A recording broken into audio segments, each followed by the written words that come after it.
Достар, қайырлы күн. Бүгін сіздермен қате кеткен отчетты кері қайтарып алатын боламыз. Ол үшін ең алдымен форма налоговый отчетность тосқан кіреміз. Журнал форм. Найти. Бізде кері қайтарып алатын отчет. Жоғарда тұрған ликвидационный бірінші полугодие 2024. Осы отчетты кері қайтарып алатын боламын. Осы жерден бізге керегі регистрационный номер копировать етіп аламыз және уведомленияны ашып алатын боламыз. Мінекей уведомленияны ашып алдық. Енді жоғарыда налоговый заявлениеге кіреміз. Осы жерде астына тұрғанда зачеты и возвраты деп тұр ғой. Осыған басамыз. Осылай бізде страница бір ашылды. Осы жерге код налоговый отчетность. Уведомленияны ашамыз. Осы жерде қай отчетты кері қайтарып жатырмыз, сол бойынша толтыратын боламыз. 910 форма.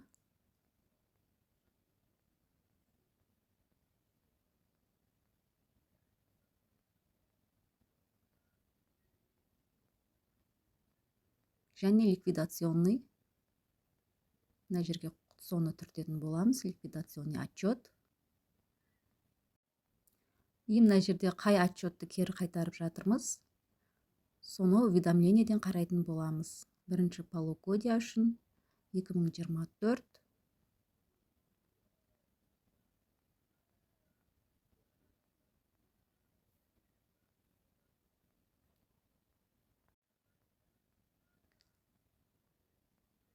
Келесі мына жерге регистрационный номер жазатын боламыз.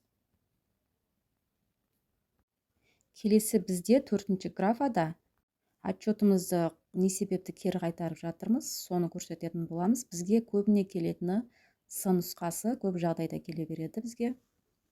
Осымен бізде бірінші страница болды. Енді страница 2-ге өтеміз. Бұл жерде страница 2-де ең астына түскен кезде код органа дейміз. Өзіміз қай УГД-ға жіберіп жатырмыз, сол УГД-ны осы жерде кодын көрсететін боламыз. Біздің жағдайымызда 6005 Жетісуский район. Осының УГД-сын белгілеп кетемін. Және проверить заполнение. Ошибок нет. Отправить в ОГД.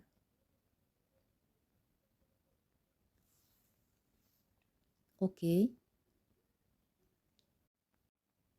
ЭЦП ключімізді таңдап, РСА ключпен қол қойып жіберетін боламыз.